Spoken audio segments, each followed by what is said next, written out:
এই তেল মোহর খালি ভক্তই দিবে, এটা নিয়ম। কিন্তু কি এটা বসে আলোচনা করবো, যেহেতু রাখছে বসে, এটা আমাদের আলোচনা করতে হবে।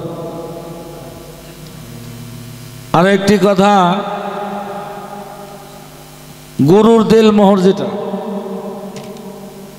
অর্থাৎ এটা হলে বেলায়েতের যুগ। বেলায়েত শব্দের আবেদনে বিনিময়, বিনিময় শব্দের আবেদনে অবাহিত জনে দাতা, ভক্ত দিবে গুরু দিবে, ভক্ত দিবে গুরু দিবে। গুরু কি দিবে? যেমন উলুবি দরবার শরীফ, এখানে মুরিদ হয় না বাবা আপনার কাছে অনেকেই? আচ্ছা 10 জন 5 জন 1 জন করে আইসা হয়েছে না? গুরুর জিহ্বা হলে লিঙ্গ, ভক্তের কর্ণ হলে জুনিদার।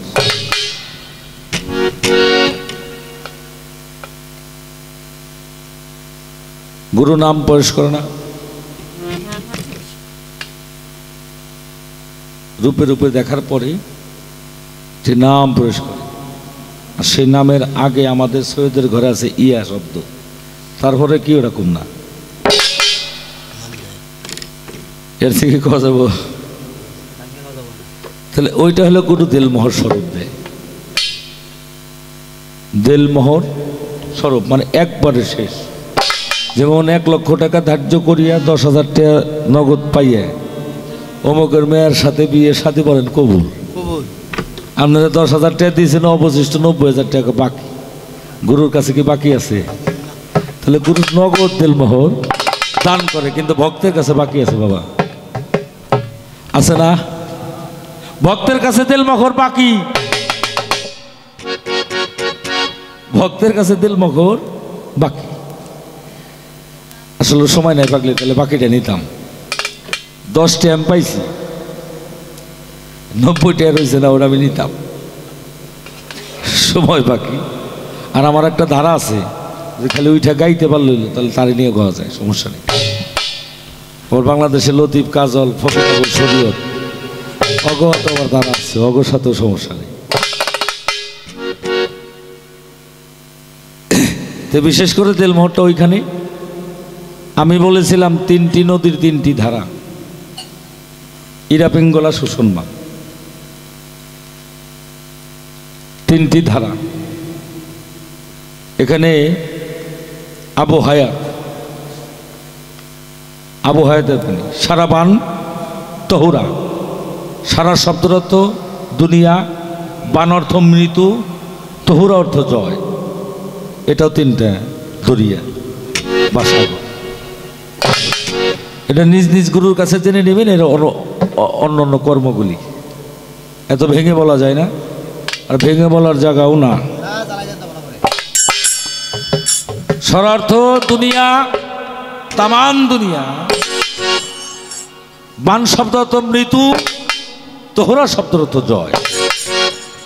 এই সরাবান তহুরা খালে মানুষ যাবে অমর, পরে ভাবে একটি নামাজ একটি রোজা আদম জাতে। এটা আমি কই নাই, কবি জালালউদ্দিন কইছে। উলুহিয়াত, আবদিয়াত, রুবুবিয়াত, তিতা মিরা নুন করা। নুন কটা কি তিতা? ওটা তিতা না, একটা হলো তিতা, একটা হলো মিষ্টি, একটা নুন কটা। একটা কথা কই, এটা উল্টা বুঝবেন না কেউ। আমি বললাম আমার উল্টা বলতাছি না। কেউ যদি নিম্ন দেশে নিয়ে যায় সে জাহান্নামী। শিশু খাইলে দুগ্ধ খাবে, যোগ লাগলে রক্ত খাবে, ও সাধু যারা ও সাধন বা ভক্ষণ। বিষয়গুলি বুঝতে হবে। ইহা নিম্ন ধারায় গেলে বড় সমস্যা। কি বাবা? এটা ত্রিবিনী আর ত্রিফিনী, এটা ত্রিবিনী আর ত্রিফিনী, ত্রিবিনী ত্রিবিনী। নাল ছাড়াও নাল আছে, জানগা তুই গুরুর কাছে, নিরিখ করে দেখ 2 নালে জোয়ান।